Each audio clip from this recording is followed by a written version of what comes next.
Well, good afternoon. We would like to give you an update regarding the incident that occurred last night. Officers, just a quick recap, officers were dispatched in the area 7700 block of Everett regarding a shots fired call. This was an alert that we received from our gunshot detection system. Upon arrival, officers located an unconscious man in a vehicle, in a truck, that as the officers approached, the driver of the vehicle woke up and fled the scene. A brief pursuit ensued. The driver then abandoned a vehicle and got into another vehicle that was stashed in the woods.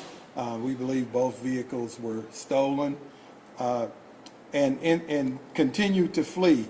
During the pursuit, two officers attempted to deploy stop sticks at 7200 State. One officer, Officer Hunter Samasic, deployed stop sticks, and as he deployed stop sticks, which is normal procedure, is to get out of danger, which he did, went to the median. The suspect continued through the stop sticks and veered his vehicle directly at Officer Samasic, striking him. At the scene, Officer Samasic was transported to KU Medical Center, where he eventually died as a result of his injuries. This was an intentional act, a willful act to evade custody by striking the officer. The officer, as you can see from the photo, and I'll talk more about Officer Simoncic, age 26. He's from Galesburg, Kansas, graduated the KCK PD Academy in November of 2023. And this is from his actual graduation program, where we have officers write why they wanted to be an officer. Hunter chose to become an officer so he could take what he learned in life to make positive changes in a community he believes truly deserved it, and served as a mentor for youth. He would like to thank his parents for installing ethics such as character, hard work, and grit, as well as life tools he needed to pursue his career. He graduated from Pittsburgh State University with a BS in sociology and a master's in forensic science from Oklahoma State University. Before the academy, Hunter worked for the Southeast Kansas Regional Juvenile Detention Center as a shift supervisor. The individual who struck Hunter was taken into custody around 6400 Call Drive after being involved in an accident. That individual was arrested for the suspicion of first-degree murder, vehicular homicide, fleeing or attempting to elude police officer, theft, and criminal possession of a firearm. These charges are pending. The driver was identified as Dennis Mitchell III, age 31. This is devastating to this community. It's devastating to the unified government. It's devastating to the Kansas City, Kansas Police Department.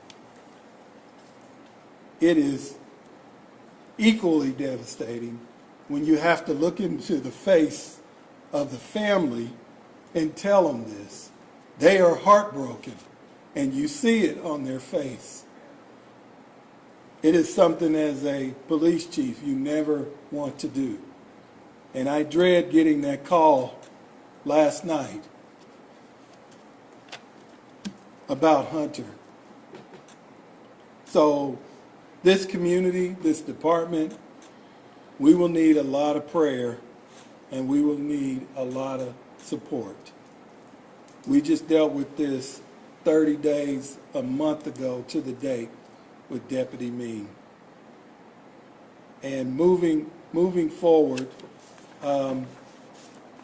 this will be investigated by the Kansas Bureau of Investigation, and we will send out a more detailed synopsis of what happened last night. And just wanted to say a few more words about Hunter. 26, good kid, volunteered to read. He read at Banneker Elementary once a week, and it's just difficult. It makes no sense. I have no words for it. Makes absolutely no sense. So at this time, I'll turn it over to the mayor. And we'll take questions after the mayor speaks. This is another sad day here in Kansas City, Kansas. Hunter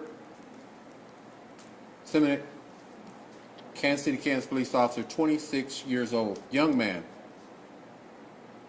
a son and a brother. And I feel the chief's pain. I feel the pain of our Kansas City, Kansas police officers. We have a lot of good police officers here in Kansas City, Kansas. He was one of them, doing his job to keep this community safe.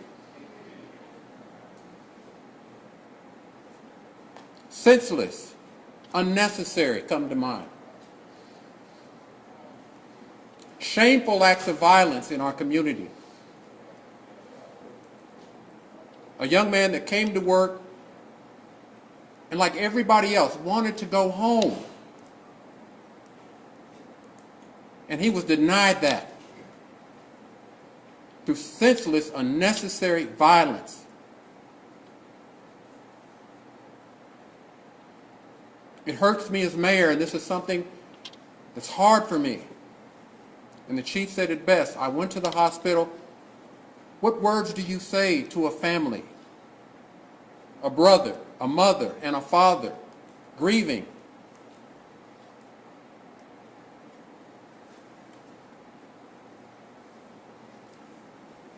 Knowing that that life has been snuffed out, and it didn't have to be.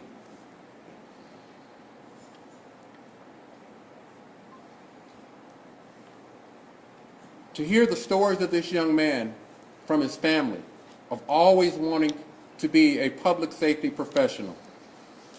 And he chose Kansas City, Kansas, because he loved people. He loved this community. And unfortunately, he gave the ultimate sacrifice. And he shouldn't have had to. A young man that dedicated his time, and I talked to the chief's wife who worked with him.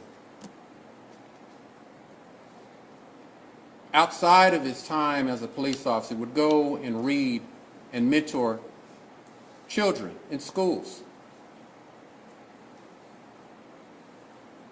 That says a lot about the type of individual he was. It says a lot about the leadership here at the Kansas City, Kansas Police Department. And it says a lot about the men and women that put their lives on the line every day to keep this community safe in a variety of ways. That family, his family, this police department, and this community, we couldn't even get past 30 days.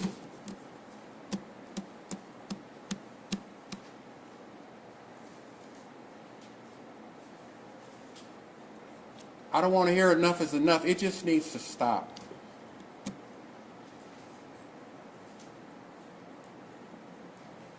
My heart hurts for this police department, for our chief, for his command staff, for all the men and women of the Kansas City, Kansas Police Department, for all our public safety professionals,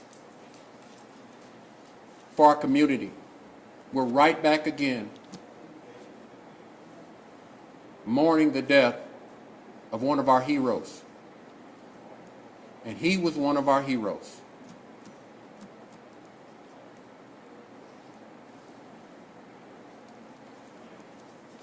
I just don't have a lot of words to say to comfort this community. And sometimes saying thoughts and prayers just isn't enough.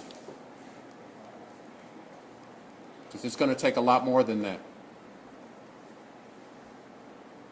Let's support our public safety professionals. Let's support the family of Hunter in any way we can think of. Because talking to that family, they are devastated beyond anything you could ever imagine. They are devastated. The men and women of this police department are devastated.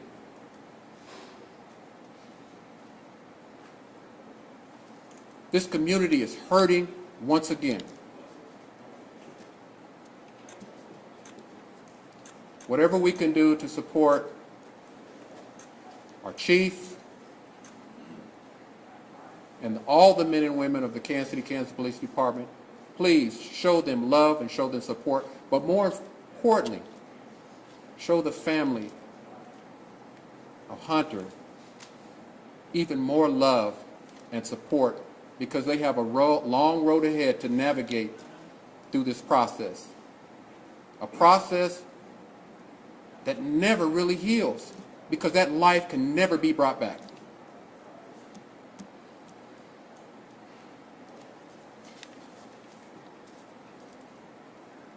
I want to thank our fire department for doing everything they could to preserve the life of Officer Hunter. I want to thank all the medical professionals that I talked to that worked hard to do everything they could to preserve the life of Hunter. He wasn't just a police officer. He was a member of our community, our neighbor, our friend. Let's not forget his sacrifice. Let's not forget the pain of this police department. Let's not forget the pain that his family is enduring. And family, let's continue to uplift. Our sheriff is still, and the sheriff's department is dealing with the loss. Our entire public safety community here in Kansas City, Kansas is really struggling right now. And we're struggling with them as a community. As a mayor, this is really hard for me to have to do this. And I want to encourage all the men and women that are law enforcement professionals. Hunter would want you to keep doing the great things that he did. He would want you to keep it on and staying encouraged to keep this community safe. He would want you to keep being that good neighbor, mentoring kids like so many of you do, engaging in every positive way with your neighbors, in your churches, at your stores, outside of the uniform. The things that a lot of people don't see. But I know you do. And I know to honor him, stay encouraged and keep doing good for this community, because the good people in this community, the law-abiding people in this community, we value your service, we appreciate you, and we know that we need you. And Hunter was a part of that family.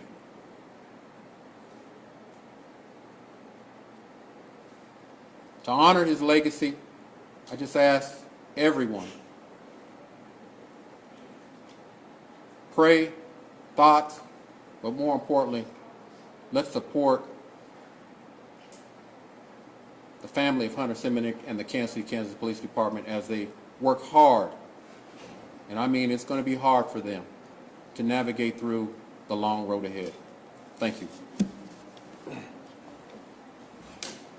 Chief, Thank you. We'll take a few questions if you have them. Chief, first of all, I'm so sorry this has happened to all of you. Can you tell us about the suspect? Is he known to you? Does he have a record? Well, right now, it's preliminary. The KBI is still working that investigation, which includes detailed records checks and so on. We're not going to get in the middle of their investigation. We did know that he did have some outstanding warrants on top of what he did, but more details will come out as the investigation gets close to being completed. And sir, did Officer Simoncic have children? Did he have a wife? Did he have a partner? No children, no wife. He's got a mother, father, and a brother. Just how devastating. You talk about 30 days to the day since you lost Sheriff King, a integral part of this community. And now you lose 26-year-old police officer. Well, you look at it this way, you can't explain things, but even you look at Hunter, even knowing what happened 30 days ago, he still continued to do his job and risk his life for this community. Yeah, we're all devastated. And when you think about that, several of us up here have served as law enforcement officers, and we don't think about the danger. Well, in hindsight, you might look at it and say, oh, I was in the middle of this. But if the same situation happened the next day, you're right there doing it. And I think with Hunter, this was a situation that we do across the metro thousands of times a year, deploying stop sticks. And this individual felt the need to run Hunter down and kill him. And that is not a vehicle accident. This was an intentional act of homicide on a police officer. Can I just ask you one more time? Can you talk about the toll, the cycle? I know that you guys know the job that you sign up for when you decide to be a police officer. But when you do see what happened to Sheriff Deputy May, now you say, what kind of toll does that take on the psyche? Well, it's difficult. I mean, we still have officers that have not come back to work from the death of Deputy Ming. And now we have officers who actually witnessed that happen, and officers that did first aid on Officer Simoncic. So it is very difficult. I mean, it's one of those things that we're going to all have to come together like we do and give support and offer whatever resources we can, and then just hopefully they can come back to work. Because a lot of times the officers are not able to come back to work. When you talk about that emotional toll that's being placed on them, a lot of times they cannot come back to work. But this community needs law enforcement officers. This metro needs law enforcement officers. Chief, as well, just first of all expressing my most sincere condolences to all of you. I just wanted to clarify, you had mentioned something about the suspect being taken into custody after being involved in an accident. Is that the same accident we're referring to? Is that another incident? How soon after? No, after that, he continued to pursue, and he got in the accident while he was fleeing from the officers, and we were able to take him into custody. The KBI has issued a release. They're probably issuing it to your newsrooms right now. I have a copy of it. So a lot of the things the chief went through, I know everybody was frantically taking notes, are contained in this release, and I will distribute it to you all as soon as we're finished. Thank you. Chief, again, so sorry for your loss. And can you detail when an officer officer or officers deploy stop sticks, could you detail that protocol and the safety precautions they take? Yeah, well, first of all, the stop sticks is a safety device because what it does is it allows us to safely bring a pursuit to termination by slowly deflating the air out of the tires. And officers get extensive training on the proper way to deploy those stop sticks.